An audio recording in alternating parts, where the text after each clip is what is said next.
Bom dia, boa tarde, boa noite. Aqui é a Camila Abdo, Novista Pátria, com a doutora Patrícia Busato. Quem que é a doutora Patrícia? Ela é, na verdade, ainda advogada do pessoal do bairro que ficou alocado o Lula Livre. Vocês lembram daquele acampamento que o Lula Livre fez dentro de um bairro de Curitiba? Ela é a advogada que estava tentando salvar os moradores. Doutora, muito obrigada por aceitar falar com Vista Pátria. Imagina, o prazer é meu. Boa noite a todos e vamos contar tudo. Doutora, o microfone é da senhora, só que conta desde o início, quando a senhora olhou e falou assim: eu não acredito nisso. O microfone é da senhora. Obrigada. Olha, por incrível que pareça, tudo começou com uma fake news.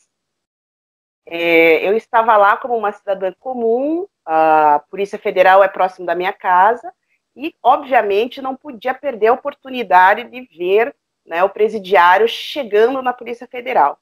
Vou te dizer assim que foi o melhor ano novo de muita gente, tinha champanhe, foi épico. E no mesmo dia, eu tinha recebido no meu celular a decisão liminar da Justiça, dizendo que eram proibidas manifestações no entorno da Polícia Federal, bem como acampamentos, né, em ruas e praças de Curitiba.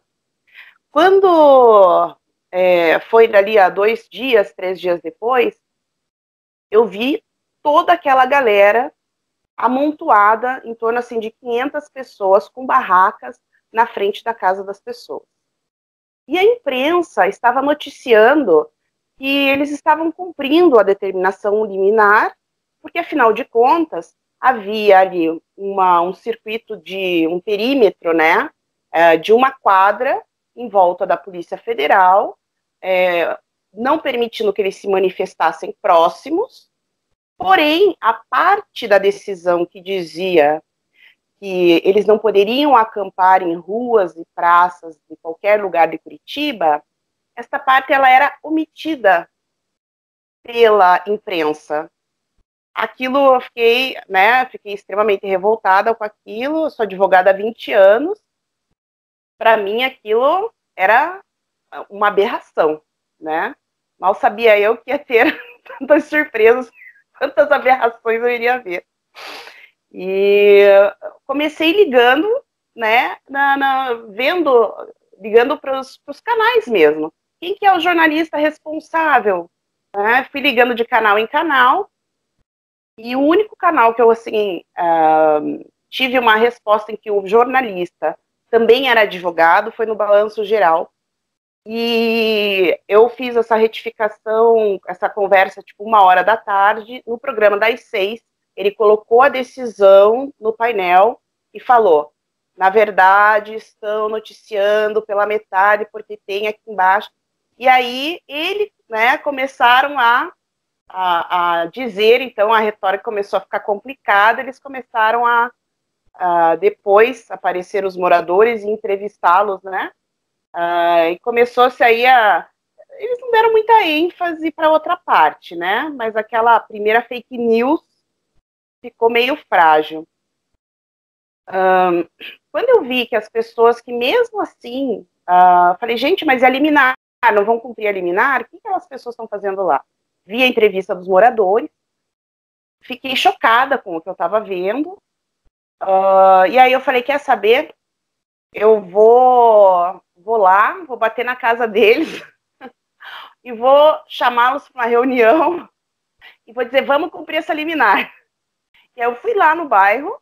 Na época tinha um ativista que fazia umas imagens lá no bairro, tal, entrei em contato com ele, ver se ele conhecia alguém, conhecia um outro morador, e fomos lá, eu pulei as barracas, as cordas, né, e bati na casa das pessoas, e fui conversando com algumas delas, peguei uma sala de uma igreja aqui perto, chamei todo mundo, falei, olha, meu nome é Patrícia, eu sou advogada, eu estou indignada com essa situação, vi a situação que vocês estão, vocês têm uma decisão que o beneficia, vocês não precisariam estar passando por isso, eu vou ajudá-los a cumprir.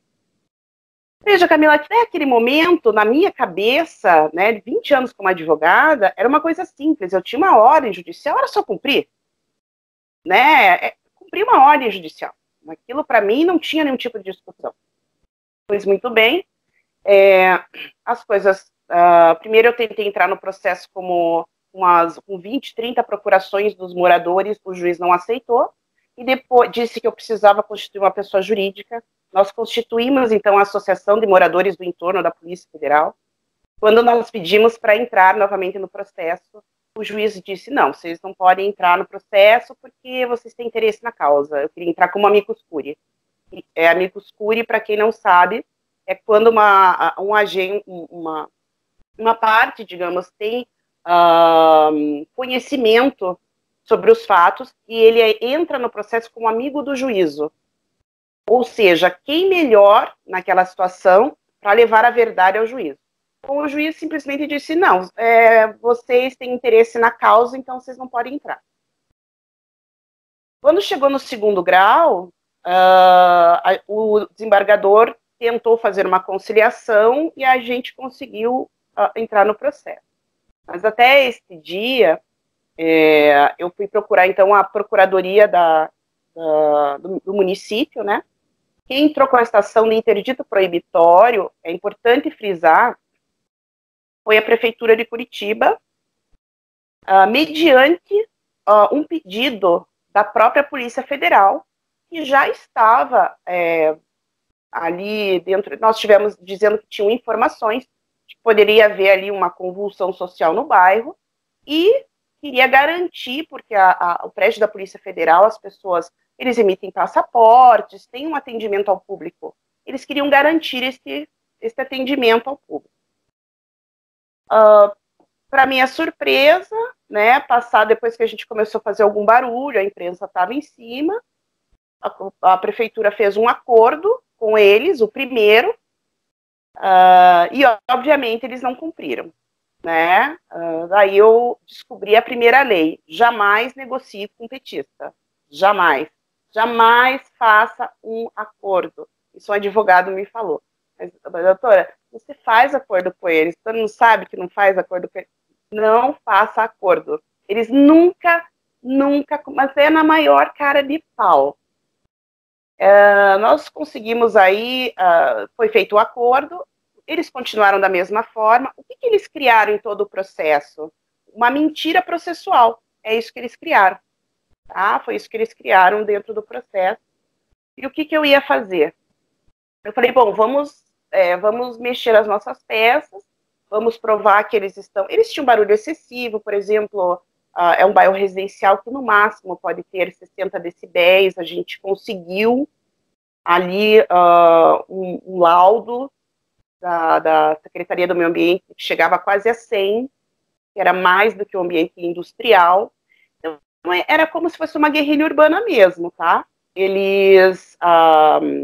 Era som alto, era atrapalhar o sono, agredir as pessoas, infernizar. Só que o que mais choca de todo esse processo é que a intenção deles era enlouquecer os moradores, para que eles fossem pedir ao Sérgio Moro que libertasse o Lula. Esse era o pensamento das pessoas, né? Eles achavam que quanto mais eles gritassem, perturbassem os moradores, eles iriam lá, por favor, Moro, solte o Lula. Era essa a lógica do pensamento, tá? Enfim, foi uma odisseia, né? Se eu for contar tudo aqui, a gente vai ficar horas e horas. Foram quase 2 anos, né? Eu tô com eles, com os moradores, praticamente desde o dia que o Lula ficou preso, assim, acho que já na semana seguinte eu os procurei. E a gente conseguiu ter vitórias, dava 2 passos, voltava 1. Então, foi feito o acordo, e aí tudo era assim, não, nós estamos cumprindo o acordo. E aí eu corria para tentar fazer provas de que aquilo não estava, que eles estavam mentindo, que aquilo que eles estavam fazendo, estavam descumprindo o acordo. Mas, menina, foi assim, nada foi fácil. O laudo de meio ambiente foi difícil. Eu consegui, desse acordo que foi feito, eu peguei o nome de cada autoridade, marquei reunião, carregava os moradores para tudo quanto é lado. Eu queria saber de onde estava vindo a ordem para que aquilo, o processo não andasse, tudo ficasse estagnado. Bom, quando nós descobrimos esse acordo com a prefeitura e que eles não estavam cumprindo, eu falei, bom, gente, então vamos conversar, vamos para cima do prefeito, né? Nós pegamos e acampamos na frente da prefeitura, colocamos um caminhão de som e ficamos circulando, né, em volta da prefeitura. Levamos os moradores, ativistas, tudo. Enquanto isso, eu subi para a procuradoria, também é tudo no grito, assim, não tem noção, é tudo assim na pressão mesmo. De jurídico, assim, era uma coisa Nós subimos lá na procuradoria, falei, escutei, esse acordo não está sendo cumprido, né, tem laudo assim, né, mas não tem laudo, mas não tem isso. Bom, eu só sei que para encurtar a conversa, eu consegui comprovar com documentos que não estava sendo obedecido esse primeiro acordo, e o prefeito, por Facebook, mandou outro procurador assumir o caso, por Facebook. A gente também batia a boca por Facebook também. Era uma coisa, né, super moderna, né? Tudo a ver, assim, para mim, 20 anos de direito, eu nunca... foi um aprendizado enorme. E a gente foi conseguindo muito aos poucos e desse jeito, aos trancos e barrancos, né? Eles inventavam um monte de mentiras, faziam uma vista grossa no processo, e aí aquilo empacava, né? Na segunda instância, a gente conseguiu eles começaram a forçar a barra para a gente ter uma conciliação. Foi todo mundo, foi a primeira vez na história do tribunal que foi feita uma conciliação a nível do Tribunal de Justiça, em segunda instância. Tinham 2 desembargadores, tinham todos os políticos do PT, da esquerda, os advogados. Um dos advogados deles, né, da esquerda, era o ex-ministro da Dilma, né, da Justiça, doutor Aragão. Era o Aragão, na época, o Aragão. Era um deles, né, um dos. Então, aquela banca de advogados, políticos na audiência, e aí eu lembrei do filme do Erin Brockovich, né, levei 60 moradores, e pedi na época para uma outra ativista colocar uma roupa bem bonita, ela tinha formação como advogada, eu falei, vamos lá, porque pelo menos eu não vou ficar sozinha, né, contra todo mundo. E a prefeitura não fez acordo, ou seja, sendo a prefeitura a parte que entrou com o processo, se ela não concordasse com esse acordo, não tinha acordo. Eu ali como advogada e os moradores, nós estávamos ali só como partes interessadas. A parte, assim, hoje a gente ri, né, mas é uma coisa tão absurda. Como eles começaram a alugar imóveis no bairro, eles começaram a formar associações de moradores, porque eles moravam lá, e eles entravam no processo dizendo que eles não se incomodavam com o barulho, com o que estava acontecendo lá. Então, assim, eles tentavam, até isso eles fizeram. Mas era assim, uma associação fake, feita à mão, né? E tudo era aceito. Era uma coisa macabra, absurda. Infelizmente, tanto o Ministério Público de primeiro quanto o segundo grau, né, tinham posicionamentos de esquerda, assim, claramente, né? A procuradora que foi acompanhar a gente, que era autora da ação do município na época, justamente era uma outra procuradora, porque o que estava cuidando do caso viajou de férias, e a procuradora de Ministério Público de primeira instância, que nós tínhamos conversado, também tinha viajado. Estávamos rendidos ali. E, de repente, o desembargador começou a fazer o acordo, e foi indo, bom, resultado, fizemos um termo de ajuste de conduta. Veja, juridicamente, eu era uma parte alienígena do processo com os moradores. Quando você faz esse acordo também existiria. Não, era só um termo de ajuste de conduta. E suspendemos o processo por 60 dias. Novamente, eles não cumpriram, só que o desembargador considerou aquele acordo como um acordo que deveria vigorar. E para eu derrubar isso aí, meninas, só depois que o Bolsonaro entrou. A parte agora que eu vou contar é a parte que esse é um processo que está, né, está lá disponível, as pessoas podem procurar por ele.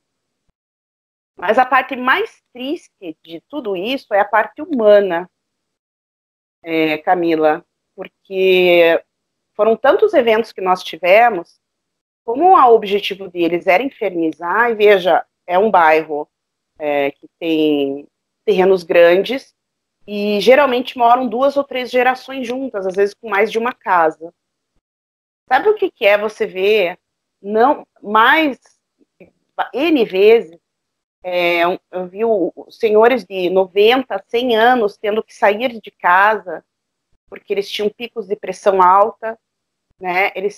Quando eles faziam aqueles feiros, eles compraram Kombi para ficar circulando na região. Então, assim, tudo que a gente vê de tortura psicológica foi feito no bairro. Casos emblemáticos até, que a gente... As necessidades fisiológicas humanas eram feitas na rua também, não eram? Sim, porque no começo eles até chegaram um pouco mais organizados com banheiros. Mas depois os banheiros foram reduzindo, né? Porque afinal de contas o PT não tem dinheiro, ele não roubou ninguém. Então, tudo era uma escassez. As pessoas iam lá, doavam.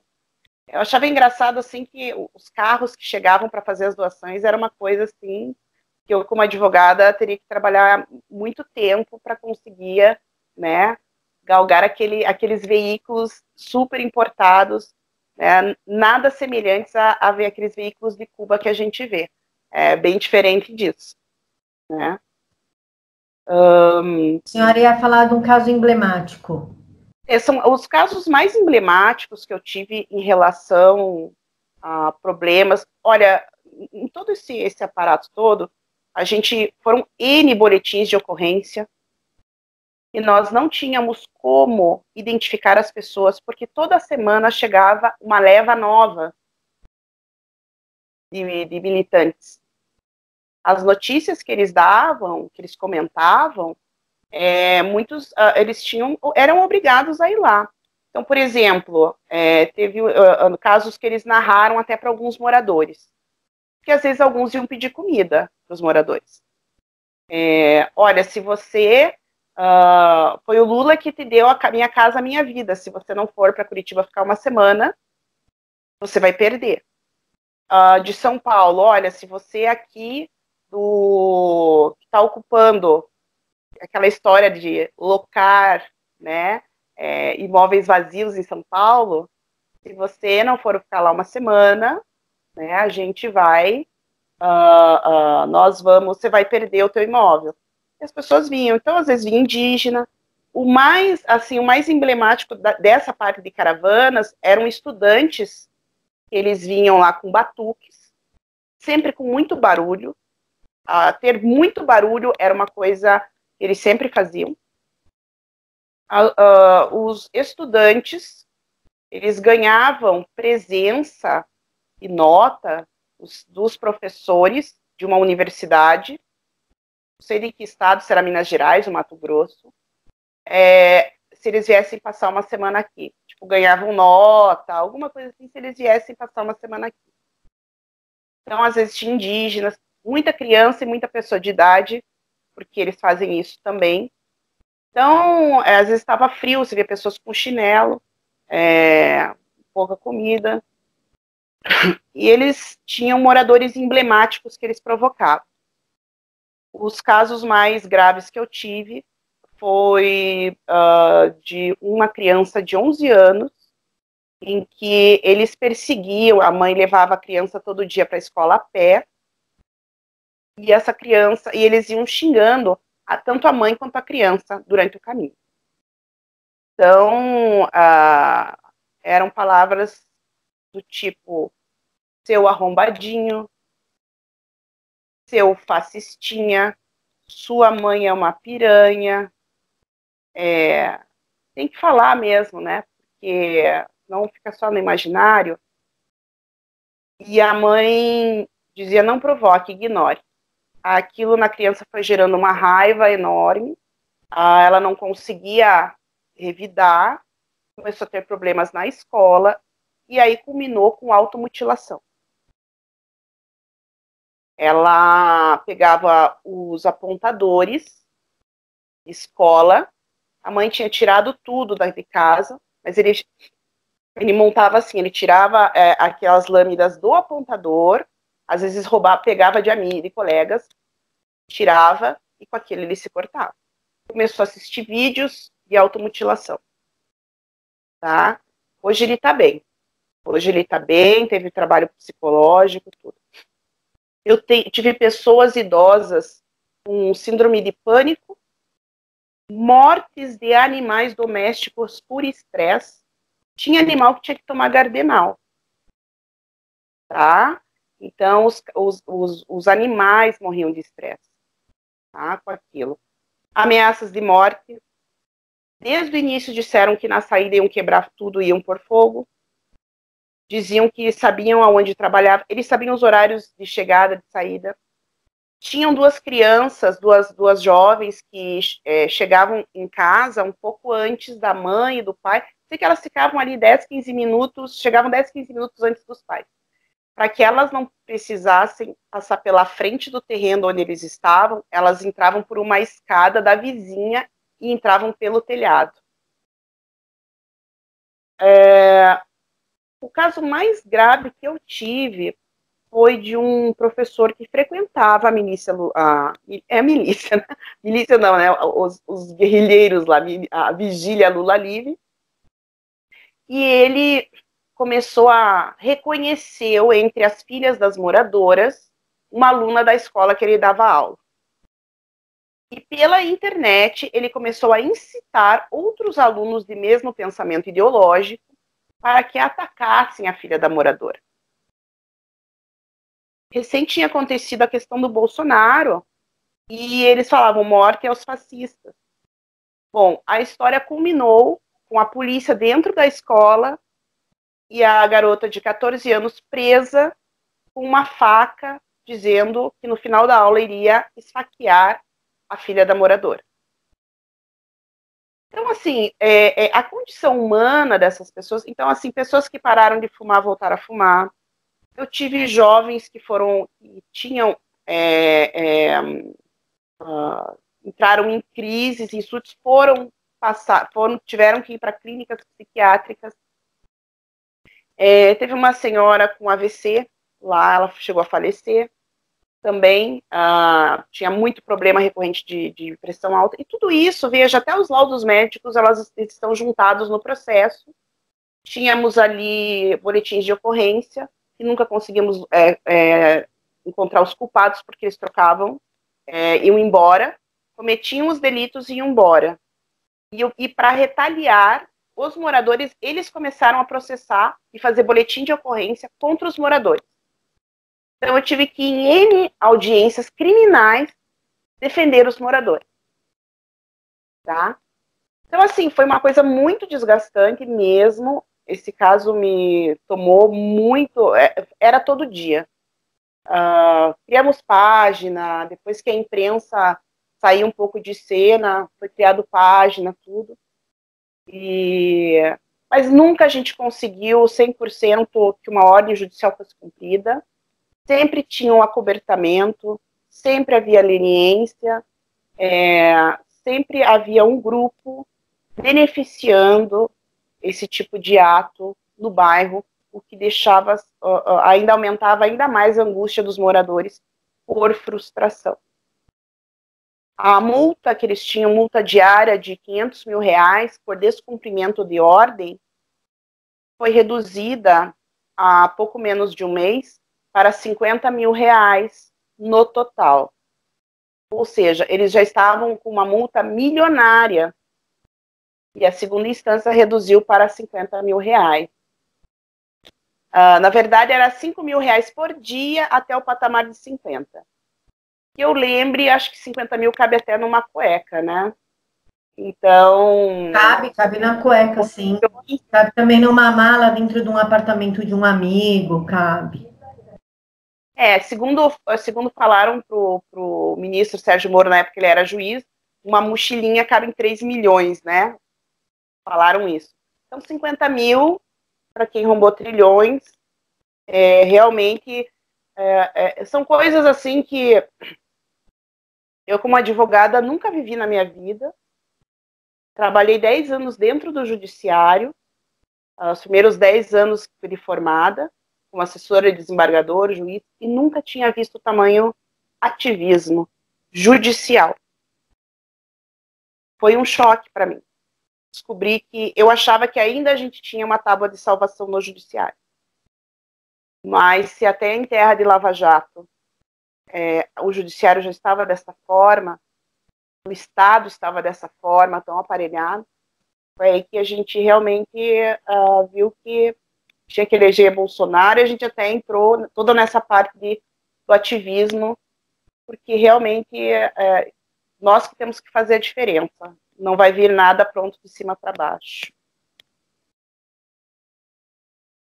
E, doutora, me diz uma coisa, na questão da higiene, a gente, aqui em São Paulo, pelo menos, não sei em outros estados, mas a gente tinha muito pouca notícia sobre o Lula livre. Inclusive, havia mídias que noticiavam que os moradores não estavam mais tão contra, que tinham desenvolvido uma amizade e que, inclusive, até apoiava o acampamento, mas a única coisa que realmente incomodava, às vezes, era o cheiro da falta de higiene. Essa notícia realmente é verdadeira? Alguns moradores passaram a se simpatizar pela causa e realmente tinha esse cheiro de falta de higiene?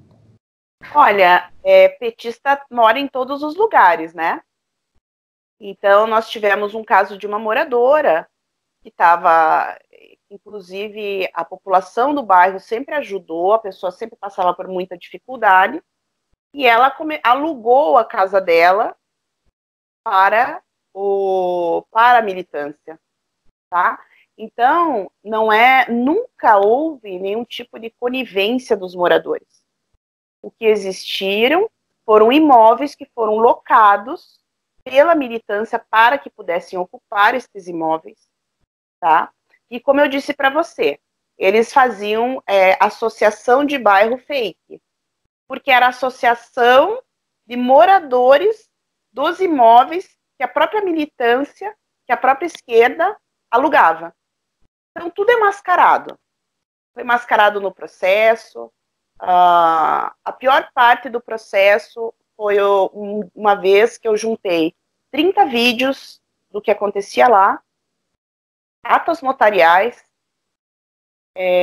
depoimentos. O desembargador pediu para que o oficial de justiça fosse até o local, e por 2 vezes o oficial de justiça certificou no processo que não estava acontecendo nada demais no bairro e o acordo não estava sendo quebrado. Eu tenho isso no processo. Porque aqui o que chegava pra gente é que a única coisa que eles faziam era assim, ó, bom dia Lula, boa tarde Lula e boa noite Lula. E acabou, não tinha barulho, não tinha nada. Que eles ficavam lá na deles, caminhavam pelo bairro, algumas crianças foram matriculadas em colégios, e uma vida normal. A única coisa que realmente incomodava era 6 horas da manhã, bom dia Lula, meio-dia, boa tarde Lula, e 10 horas da noite, boa noite Lula. É isso que passa aqui. Não, na verdade, inclusive, diziam que você ganhava ali, acho que R$70 ou R$100 para você ficar gritando pelo bairro Lula livre o dia inteiro. Tá? As pessoas tiveram episódios em que uma ou 2 vezes, os moradores se manifestaram contra essa opressão da militância. Nós temos tudo isso em vídeo, tá com a polícia, mas as pessoas somem, tá? desaparecem. A gente identificou muitas pessoas, mas elas desapareceram. Elas chegaram a atacar as pessoas com rojões, fogos de artifício virados para as pessoas, para os moradores. Tá? Então, se matasse, os caras somem e acabou aí. Cada um com seus problemas. Exatamente. Então, a impunidade começa assim. Outra coisa que nós tivemos problema também, veja, o que eu quero deixar claro para as pessoas, como o aparelhamento é muito grande, primeiro que eles disseram para alguns moradores que eles já estavam no bairro um mês antes do Lula estar lá, para fazer um reconhecimento da área. Então, eles colocam pessoas estratégicas deles. Na delegacia, o policial civil que fazia as intimações dos moradores, né, era um dos organizadores da Vigília Lula Livre, por exemplo. Tá? Comprovadamente. Bem isento, né? Bem isento. Totalmente. Né? Cumprindo bem a sua função de policial.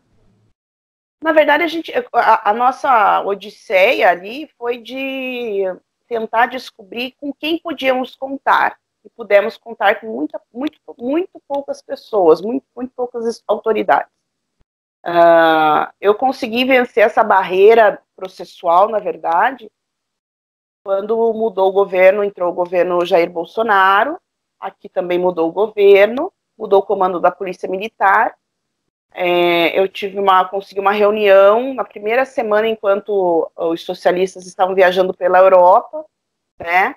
Na primeira semana de janeiro, eu consegui ter uma reunião com o comando da Polícia Militar e requisitar o relatório completo. Nós descobrimos que era feito um relatório de manhã, de tarde e de noite.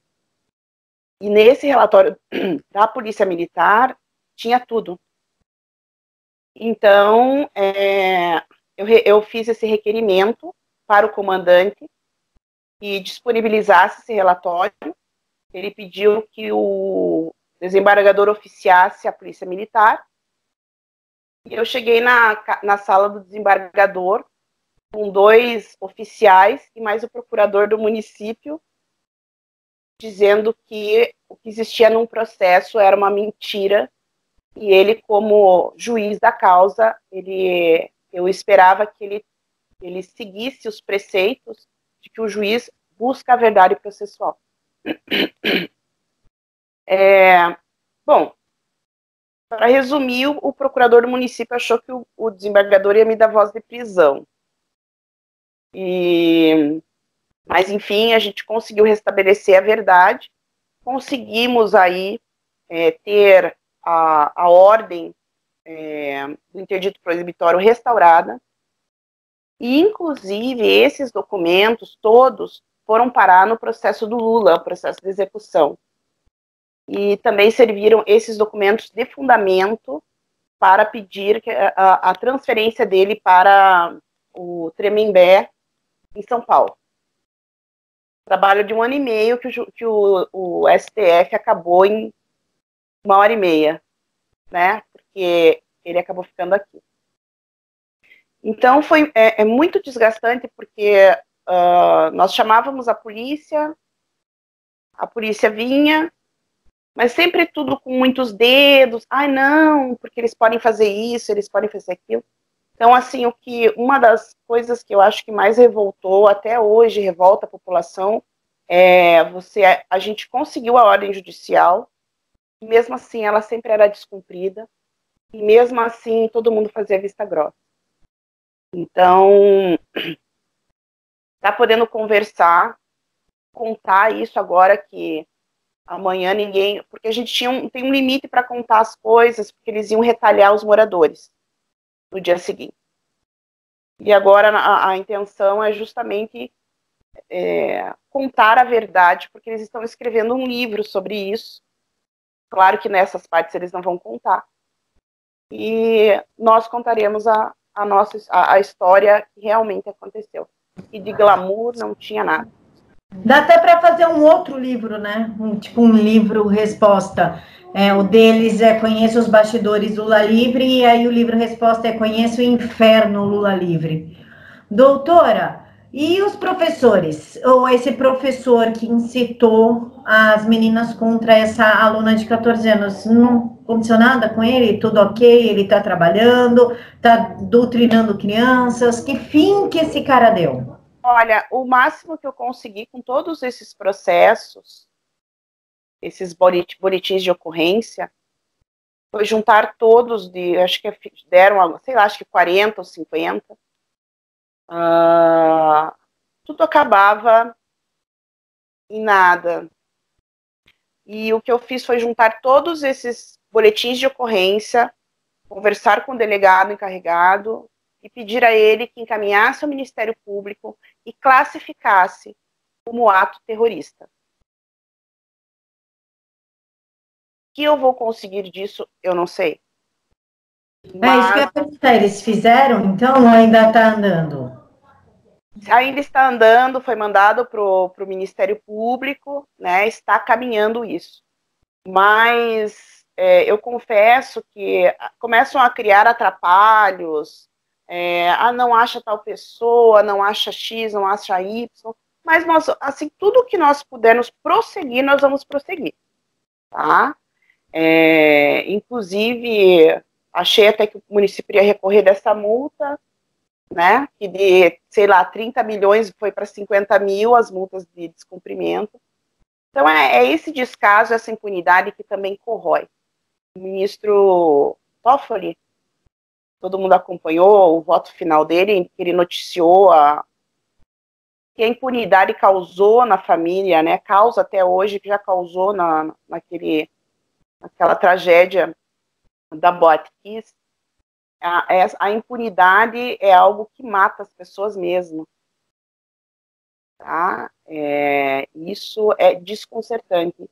E você, como profissional,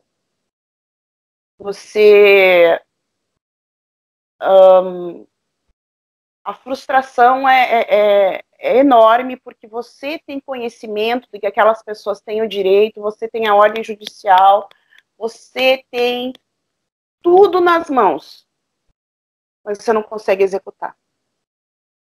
Então, doutora, ele foi solto, eles já foram embora? Eles chegaram aí em São Paulo, em São Bernardo, à tarde. Os bastidores, as horas que antecederam a saída dele foram bem tensas. Fui chamada pela manhã, 11 horas da manhã, na Polícia Federal para ter uma reunião. E ali eu fiquei sabendo que até o final da tarde ele já estaria livre. O meu maior medo, primeiro, é que eles cumprissem a ameaça de quebrar e queimar tudo na saída. E isso colocaria os moradores em risco. E também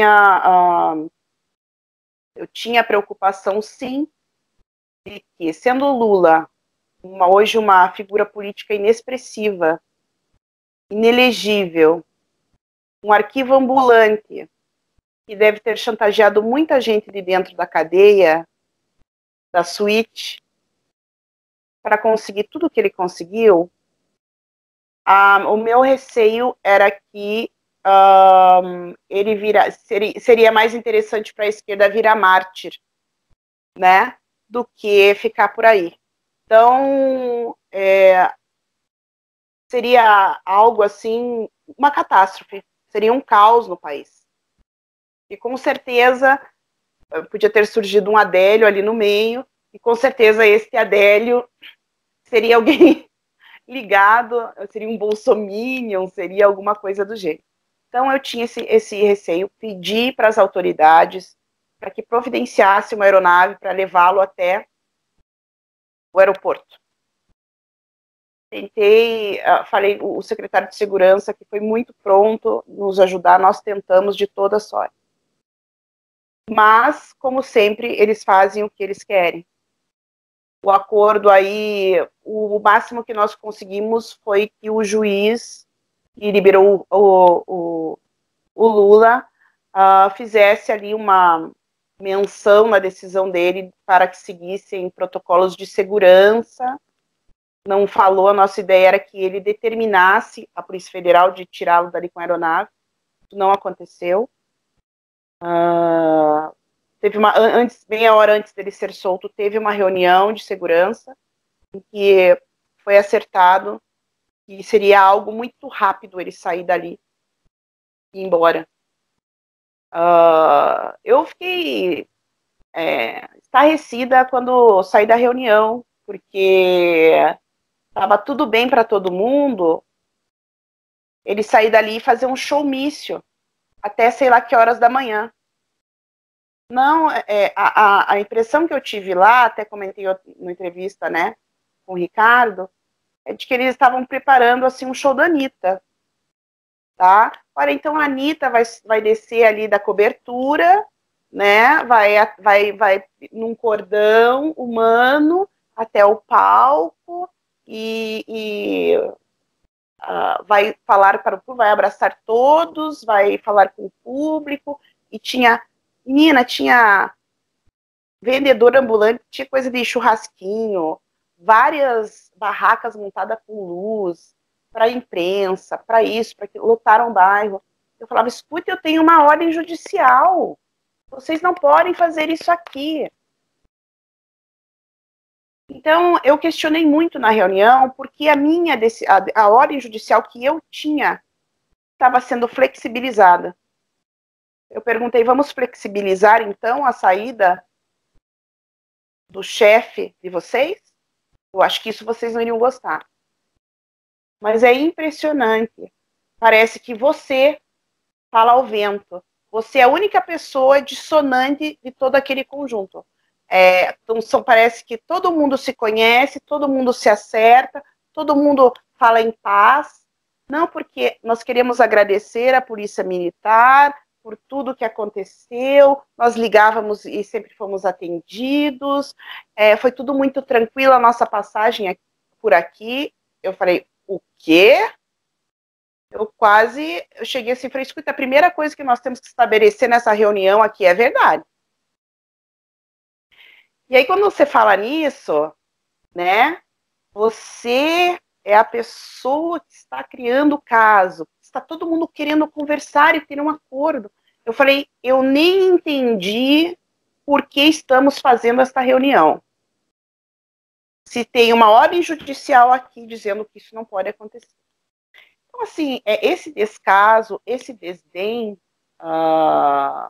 é uma coisa que machucou muito a parte dos moradores, adoeceu a população de lá.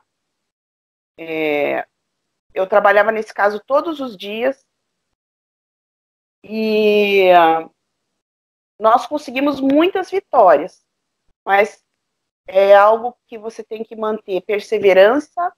Sempre falava para eles, perseverança, constância e resiliência. Eram os tripés. Então, Natal, Ano Novo, nunca teve respeito nenhum com a população, tudo que eles puderam fazer para agredir. Quando tinha as últimas festas que tiveram, eles fazem toque de recolher para os moradores, o MST dava toque de recolher para eles. Hoje vocês não saem de casa porque a gente vai fazer festa aqui. E para as autoridades, ok? Não acontecia nada, nunca, não existiu isso. Olha, lembrei agora de um outro caso, a moça estava querendo sair para ter um filho. Eu vi o teu filho ali, agora eu lembrei. Ela estava grávida, estava parindo. E ela não conseguia sair de casa, porque a casa dela estava bloqueada pelos militantes. Ela quase chamou a polícia, eles pegaram uma mangueira e começaram a jogar em cima das pessoas. Até a polícia militar ficou brava com eles. A moça quase teve um bebê ali na calçada, a moradora. Então, assim, são coisas tão absurdas. Com o tempo a gente eu tenho que começar a escrever, até porque são tantas coisas que aconteceram. Sabe, a ameaça de morte era constante. bomba de madrugada para acordar as pessoas, barulho intenso. Era realmente uma tortura psicológica programada, era uma guerrilha urbana em pleno século XXI aqui em Curitiba. Aquele manual do Marighella, com certeza, foi seguido à risca por eles, tá?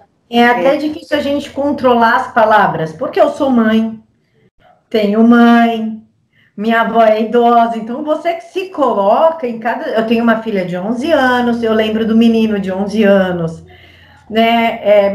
Enfim, a gente acaba se colocando no lugar de cada pessoa, que a senhora comentou a história, e começa a gerar uma revolta muito grande, né? A gente tem até uma certa dificuldade de manter a ética e o profissionalismo aqui, que é a isenção, é ouvir e ok, incomoda, né? É difícil. Doutora, depois que ele saiu, ele fez um comício, aquele circo todo, e ele proferiu algumas palavras contra o Deltan e Sérgio Moro. A senhora, como advogada, ele feriu a lei? Porque o pessoal está falando que ele feriu a lei, que ele pode ser preso sim, até pela incitação ao terrorismo. Limitar o que está acontecendo no Chile. Essa declaração que ele fez hoje, obviamente que tudo que ele proferiu ali, na saída, crimes contra a honra, com certeza, né? Mas o grave foi o que ele fez lá em São Paulo, que fez incitar, querer que aquilo que está acontecendo no Chile aconteça aqui. Então, na minha concepção, aquilo fere, sim, a lei de crimes contra a proteção, né, a segurança nacional, uma vez que a pessoa vem e incita uma revolução, caos social, né? Eu acho que, na verdade, o Lula, ele já entendeu como é que a banda, há muito tempo, como é que a banda toca junto aos camaradas, e deve estar louco para voltar à segurança da cela, né?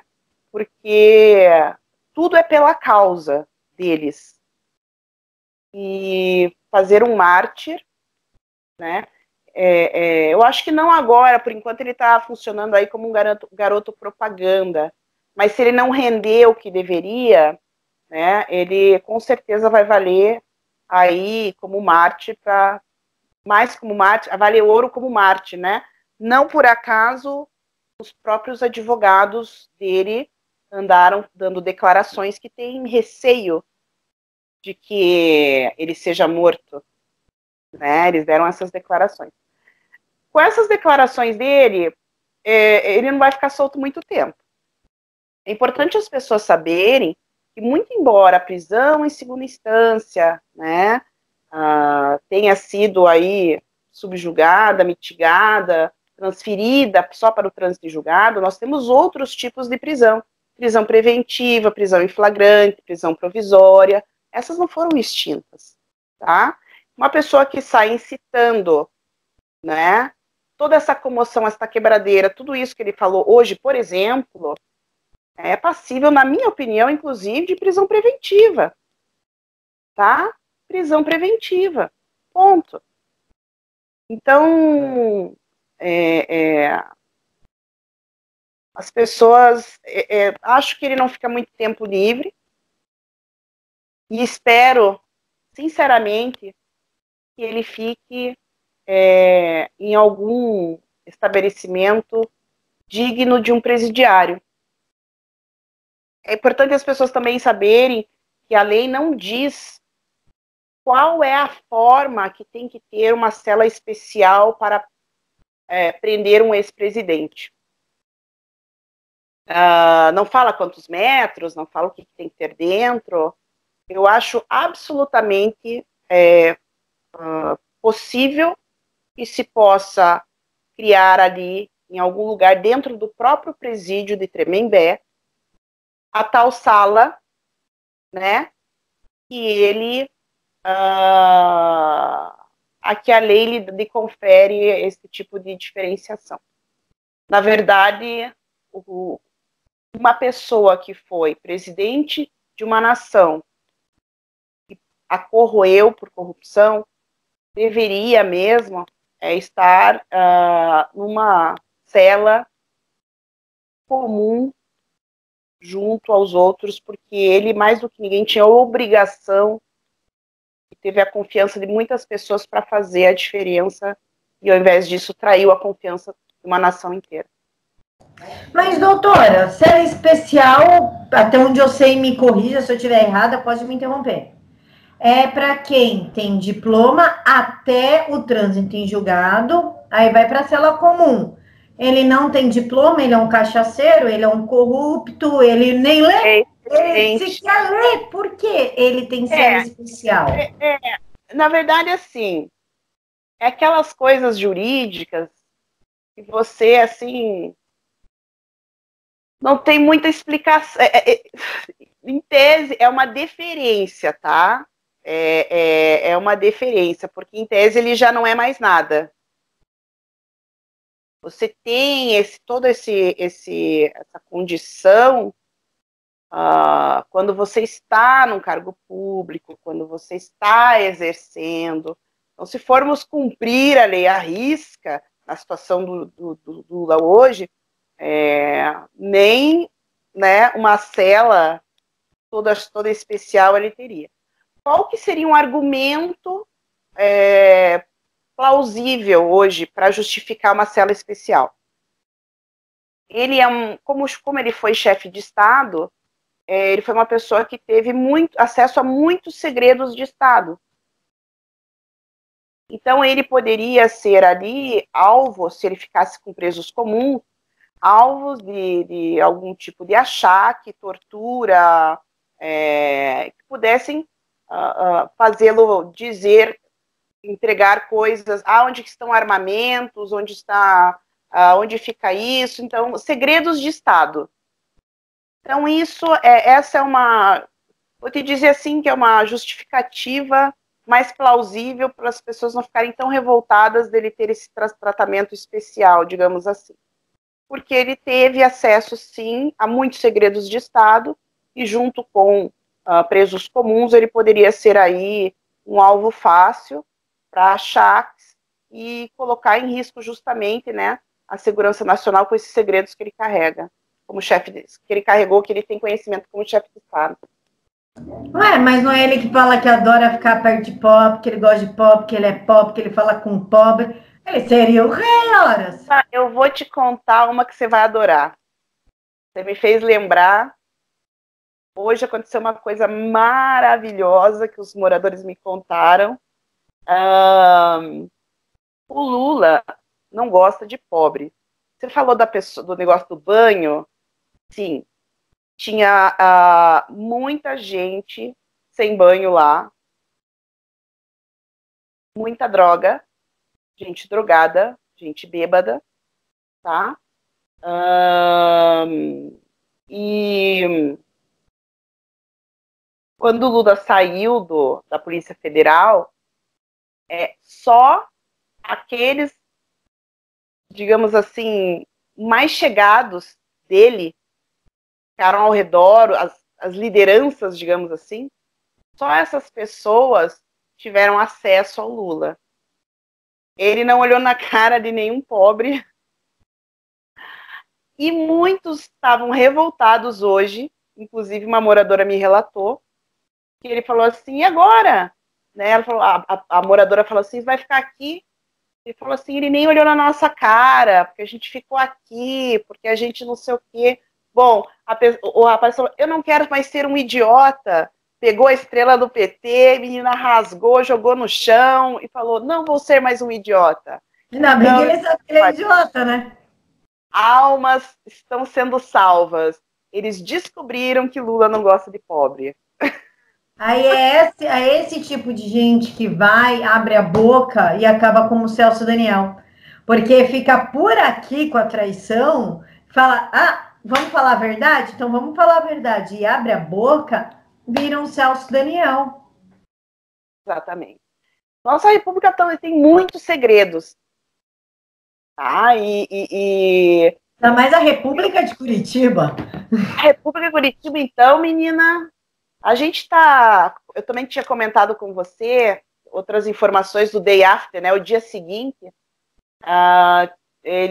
alguns militantes falaram, como é que a gente tem acesso a essas informações? Bom, a gente transformou os moradores ali que eu falei ontem até para o Ricardo, né, FBI, eles estão quase no nível do FBI, porque eles filmam tudo, eles colocaram câmera, alguns fizeram amizade, né, alguns davam comida, tal, fizeram amizade, tinha às vezes o guardador de carro lá, e ia um pouco na vigília, ia um pouco lá.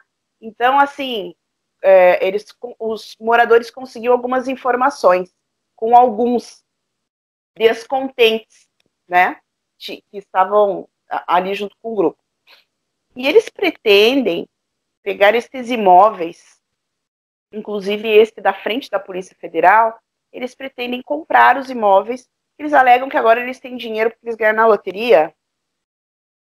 Eles não tinham dinheiro antes. Essa vitória na loteria. Eu até, assim, por favor, né, o Álvaro Dias, né, que é aqui do Paraná, ele é senador aqui pelo Paraná e é um político muito antigo aqui, ele há muitos anos, ele fala que a loteria é manipulada nas loterias. Não sei se você está lembrada de um político aí que ganhou 240 vezes na loteria. Foi assim que ele justificou o patrimônio dele, né? Isso aqui é lá Alves, o nome do político. Então, diz que é esse, como se eles não tivessem nunca. Então, diz que agora eles têm dinheiro. Eles querem comprar 3 imóveis no Santa Cândida. Um para fazer um memorial da vigília, tipo um museu, ou uma sede lá do movimento deles, 3 imóveis. Eles têm um imóvel lá que eles têm um curso de militância que eles dão, né? Que a gente vai denunciar, óbvio, porque todo mundo, para ter curso, qualquer cidadão precisa de todo uma autorização, né? Precisa passar pelos procedimentos normais. Qualquer escola, né? Precisa. E é assim que nós fazemos. Então, a gente teve problema de toda a ordem. Nós tínhamos crianças que a gente via em situação de risco, porque você via que dormiam todos juntos naquelas casas, às vezes 30 pessoas dormiam amontoadas, com criança, todo mundo junto. Ligávamos para o conselho tutelar não vinha. Aqui em Curitiba, você liga para um telefone único e pede algum serviço, faz uma reclamação, uma solicitação para a prefeitura. Nós descobrimos que estas solicitações não chegavam no destino final. As solicitações dos moradores eram simplesmente arquivadas sem atendimento.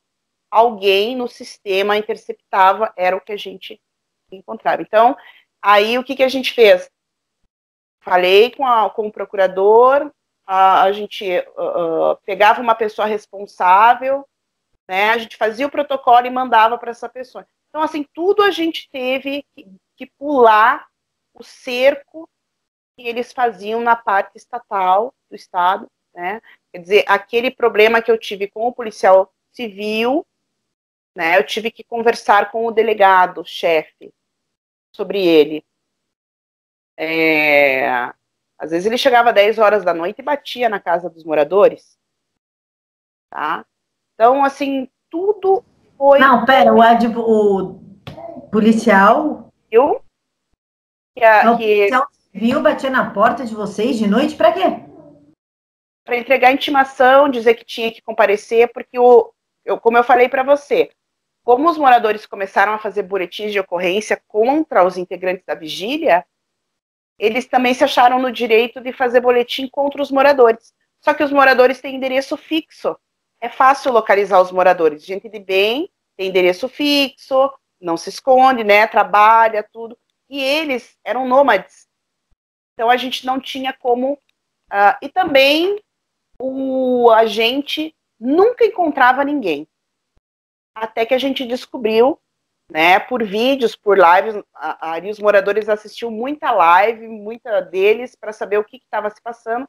até que eles começaram a descobrir, ver esse policial no meio da vigília, e conversando e vendo vídeos e fotos, descobriu-se que ele era um dos responsáveis pela própria vigília, já era um militante de muitos anos.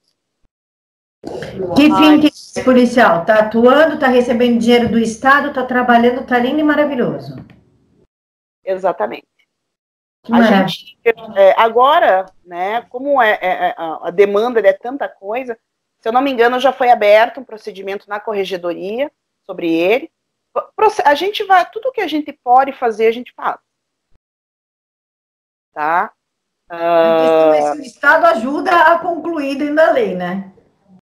Sabe, a gente conseguiu, com o governo Bolsonaro e essas mudanças, algumas autoridades, a gente conseguiu algum respaldo, né? Mas está muito aparelhado ainda. Muito aparelhado ainda. E é por isso que a gente tem que... Todo mundo que puder fazer alguma coisa em prol do país tem que arregaçar as mangas mesmo e fazer. Tem que ser de baixo para cima. Faz 130 anos que é de cima para baixo. Agora tem que começar algo de baixo para cima, para que tenha essa legitimidade. Hoje existe uma grande distância entre a parte do poder político, judiciário, né, com os anseios da sociedade. Porque sempre foi construída por ali uma oligarquia, né? Nunca foram, o povo nunca foi preferência, nunca teve preferência, né? Então, hoje, com a internet, e por isso o receio deles com a internet, hoje a população tem voz, ela consegue se organizar. E eles são a minoria. Então, por isso esse combate com fake news, tudo isso. Mas a gente não pode desistir. A gente tem que, nesses 3 pilares, é o que eu falava para os moradores, né? Perseverança, constância e resiliência. Doutora, então, a gente pede para os empresários de Curitiba comprar esses terrenos ou alugar, que bem entender, antes deles. Não vale um apelo, vai, até para salvaguardar os moradores. Eu já conversei com alguns. Não vamos comprar o terreno. E aí eu fiz buscas imensas, porque alguns terrenos ali são muito antigos, né? Fiz toda uma busca. E aí eu falei, bom, vamos comprar então o terreno, eu entro lá em contato e tal. Aí a pessoa acabava me mandando uma lista. Será que o Lula vai ficar lá mesmo? Será que o fulano quer vender? Será que... Então, uma lista de exigências, né? Não era... na hora do vamos ver, na hora do vamos fechar, na hora do... São poucas pessoas realmente que ajudam, tá? A verdade é essa. É aquela família de 10 filhos em que só um geralmente ajuda o pai e a mãe na hora que precisa. Então, isso... vou procurá-los de novo, aprendi muito ainda mais a ser... passar um verniz na cara, né, na cara de pau e pedir mesmo. A gente vai quebrando certos tabus e pede. Não é por falta de pedir. Doutora, a senhora quer fazer suas considerações finais para o pessoal que está aqui acompanhando a gente, para a galera do Vista Pátria? Olha, eu queria dizer para vocês que uma coisa que nós não vamos deixar que aconteça agora, nesse novo ciclo, é deixar que a esquerda seja hegemônica ao contar as suas histórias. Nós também vamos escrever a nossa parte, para que as próximas gerações não fiquem em dúvida nenhuma do que realmente aconteceu. Não como foi, regime militar, tortura, quem eram.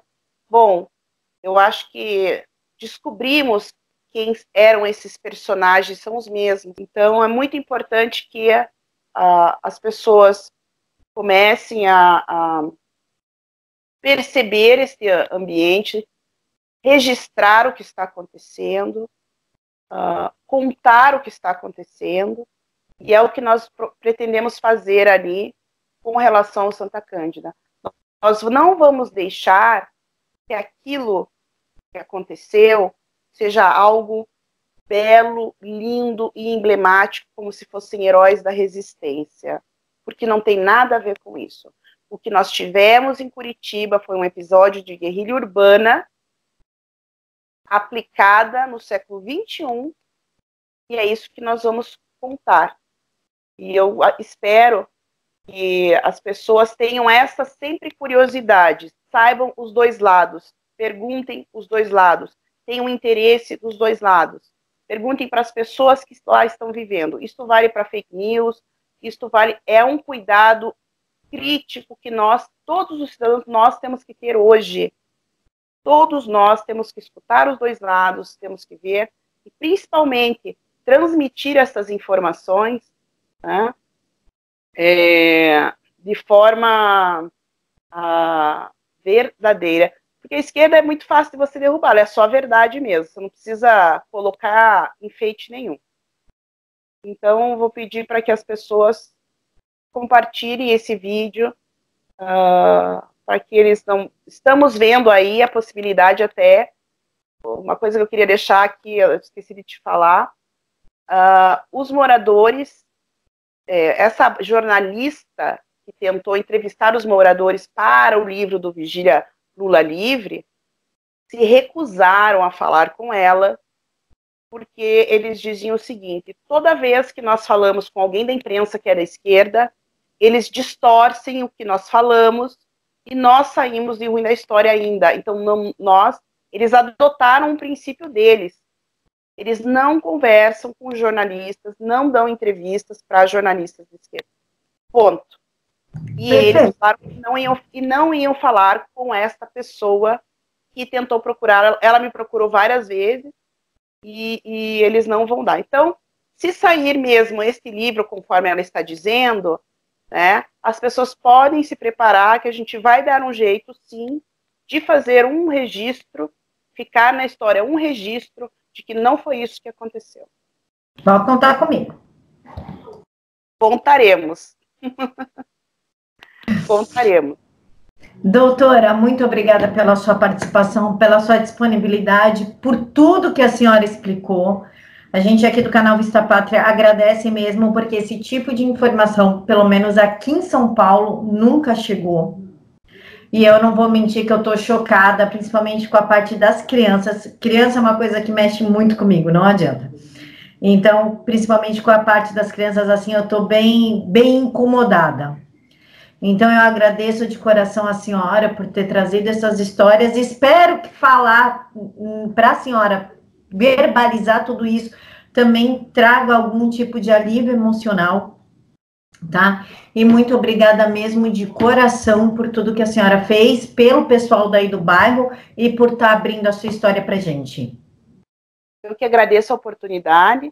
Quero deixar claro, né, que muito embora advogados às vezes tenham essa pecha de você foi lá porque tinha dinheiro, eu quero esclarecer as pessoas que a minha proposta foi de advocacia da ativa.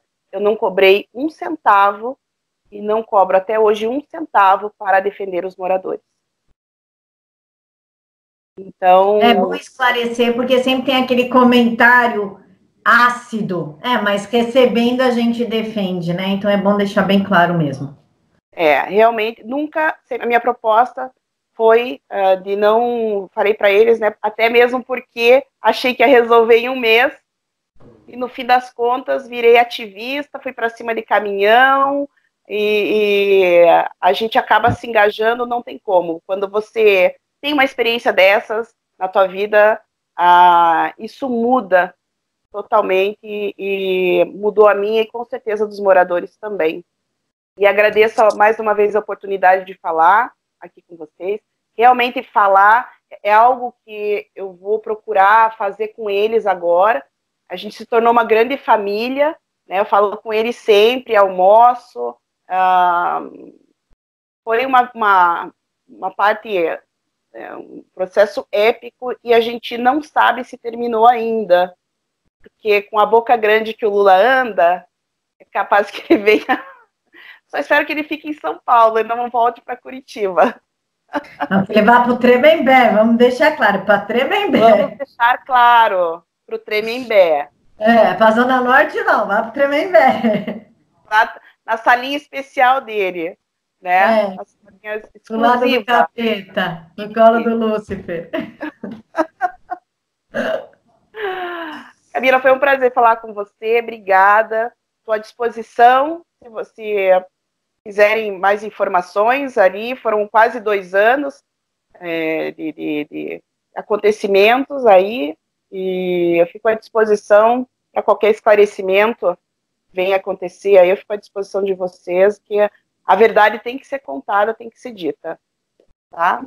Doutora, muito obrigada mais uma vez, fica com Deus, que Deus abençoe muito a senhora, e precisando é só me dar um toque que a gente corre junto. Com certeza, contaremos com certeza, a gente, com essa ligação agora das pessoas com a internet, com a direita, realmente é uma grande família brasileira, é bom poder ter apoio, sim. Tá? E eu vou transmitir para os moradores da mesma forma. Muito obrigada. Obrigada, doutora. Fica com Deus. Amém. Você também. Boa noite. Boa noite. Tchau, doutora. Tchau, tchau.